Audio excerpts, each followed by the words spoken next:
Hello and welcome to the Shulker box item remover. Now if we toss items in here, these boxes have glazed terracotta in them, 2 blocks each, and we could come around back and see that it's placing it and then taking out the items. If we look in here, we could see all the items getting poured in, and then if we look in here, you could see the Shulker boxes being put in. Everything works really well unless you put in a box with no Shulker with no items in it. Now if you do that, eventually it'll click it out and it'll get stuck there, but all you gotta do is click the button again, and once you click the button it'll reset. Anyway, I made another design over here, which is the bare bones of what you need. You just need to make sure that no hoppers pull from the bottom of this. You can't have either being pulled from the bottom and everything else should be good. What I recommend you do if you do want to make it is just have items below the chest. But anyway, if we look in here, I actually did a quick test with the Shulker boxes. I did a full thing, and over here I also did a full thing, but because I just did the hoppers, it took them out. If you look in here, everything went perfectly as long as none of them are empty. You want to have at least 2 items in it, but other than that, it's really good. Let's crack on with the design. So for this design, we need a 5x5 area. You can see here we have one hopper facing in one direction and the other hopper facing in the opposite direction. You want to make sure it's 1 block in. And then we set down a block right beside the one that's facing towards the bulk of the area. We set down 2 blocks beside it with a comparator and a redstone dust. Then we do a redstone torch and another redstone dust. And then we set down a repeater with a dropper, 2 droppers and 2 hoppers, and then in these hoppers you want to set down 1 item, it doesn't matter what item, and above the repeater you want to set down a solid block and then 2 blocks beside it with comparators reading out so it can read both of the inputs. And then we set down 2 solid blocks and then a piston in front.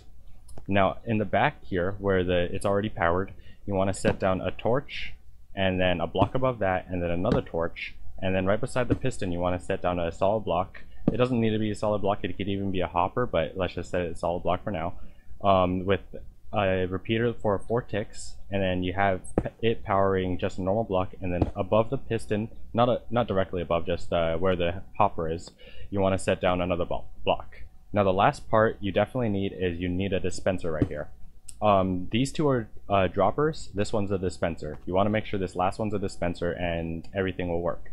Now over here this is where your input is for redstone to start it up, so you just have either a repeater leading into it, or you could have just any sort of thing. You could have a dust leading into it, as long as there's some sort of input right there. If we look here, all we got to do is put a hopper right here, and that'll be everything you need to set it up. And for the last part of it, you want to make sure you have some sort of chest is leading into. And if you do want to pull from the bottom, what I recommend you do is you don't pull from these 2 bottoms, because the mechanics are a bit buggy with it, so then it's not completely consistent. What I recommend you do is you have it go out at least 1 block, and then you can pull from the bottom. It doesn't really matter. And yeah, we'll show you here in a second that everything does work. We can even put a chest above it, so then we have all the items in it. So then when we click the button, it works perfectly. What clicking the button does is just send it through a cycle, and everything works really well. If we look in here, we can see all the Shulker boxes getting put in, and if we look in here, we can see all the terracottas getting put in. Now if we look over here, you can see that it does get powered from the side, as long as that redstone dust on top of the yellow block gets powered. And if you click the button, it doesn't actually break it if it's working right now. But if it does end up breaking, all you gotta do is click it again, and it only should break it if you put in a box with 1 or 0 items in it, or you accidentally put in an item in it which shouldn't be in there, which is why I recommend a trap chest right here and not a normal chest. Now it doesn't really matter what happens there, but all you gotta do is click the button to fix it, and that's all you gotta do. And that's really the whole design concept. If it isn't broken, it won't break it by clicking the button, and everything should work. Now I do hope you liked this design, and if you did, please like and subscribe.